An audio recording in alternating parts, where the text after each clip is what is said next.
Hi hello ನಮಸ್ಕಾರ ಎಲ್ರಿಗೂ learning academy YouTube ಚಾನಲ್ಗೆ ಸ್ವಾಗತ. ಈ ಒಂದು ಹೊಸ ವೀಡಿಯೋದಲ್ಲಿ ಕರ್ನಾಟಕ ಎಕ್ಸಾಮಿನೇಷನ್ ಅಥಾರಿಟಿ KEA ಅವರು ಸ್ಮಾಲ್ ಅಪ್ಡೇಷನ್ ಕೊಟ್ಟಿದ್ದಾರೆ.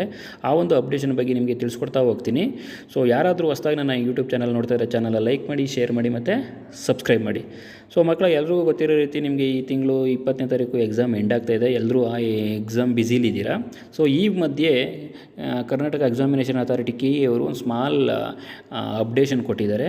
ಏನಪ್ಪ ಅಪ್ಡೇಷನ್ ಅಂತ ಹೇಳಿದ್ರೆ, Kannada exam ನಡಿಬೇಕಾಗಿರ್ತಂತಲ್ಲ 18th 16th 17th 18th 18th ನಿಮಗೆ ಕನ್ನಡ ಎಕ್ಸಾಮ್ ಇತ್ತು. ಆ ಎಕ್ಸಾಮ್ನ ಸ್ವಲ್ಪ ಕಾರಣಗಳಿಂದ ಏನು ಮಾಡಿದ್ದಾರೆ, ಅದನ್ನು ಪ್ರೀಪೋನ್ ಮಾಡಿದ್ದಾರೆ. ಯಾವತ್ತು ಎಕ್ಸಾಮ್ ನಡೀತಾಯಿದೆ ಅಂತ ಹೇಳಿದ್ರೆ, ಅದು 15th 4 2025 ಮಂಗಳವಾರ ಎಕ್ಸಾಮ್ ನಡೀತಿದೆ. ಎಕ್ಸಾಮಿಗೆ ಟೈಮಿಂಗ್ಸ್ ಬಂದ್ಬಿಟ್ಟು ಬೆಳಿಗ್ಗೆ 10:30 11:30ವರೆಗೆ ಎಕ್ಸಾಮ್ ಇರುತ್ತೆ. ಎಕ್ಸಾಮು 50 ಮಾರ್ಕ್ಸ್ಗಳಿಗಿರುತ್ತೆ. ಈ ಒಂದು ಎಕ್ಸಾಮ್ಸು ಪರ್ಟಿಕ್ಯುಲರಾಗಿ ಯಾರಾದರೂ ಹೊರನಾಡು ಮತ್ತು ಗಡಿನಾಡು ಕನ್ನಡಿಗ ಅಭ್ಯರ್ಥಿಗಳಿಗೆ ಮಾತ್ರ ಇರುತ್ತೆ. Basically is not for those the students are studying in Karnataka. ಇದು ಬೇಸಿಕ್ ಕನ್ನಡ ಎಲಿಜಿಬಲ್ ಟೆಸ್ಟ್ ಥರ ಇರುತ್ತೆ. ಈ ಒಂದು ಸ್ಮಾಲ್ ಅಪ್ಡೇಷನ್ನು. ಮತ್ತು ಬೇರೆ 16th ಮತ್ತು 17th ಎಕ್ಸಾಮ್ಸ್ಗಳು ನಡೀತಿದೆಯಲ್ಲ, ಆ ಒಂದು ಸಬ್ಜೆಕ್ಟ್ಗಳಲ್ಲಿ ಯಾವುದೇ ರೀತಿ ಬದಲಾವಣೆಗಳಿರಲ್ಲ.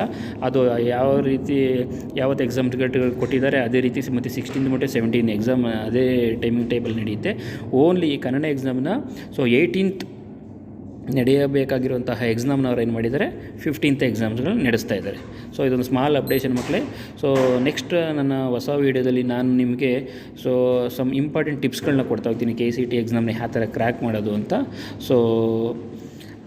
ಅಲ್ಲಿವರೆಗೂ ಆಲ್ ದಿ ಬೆಸ್ಟ್.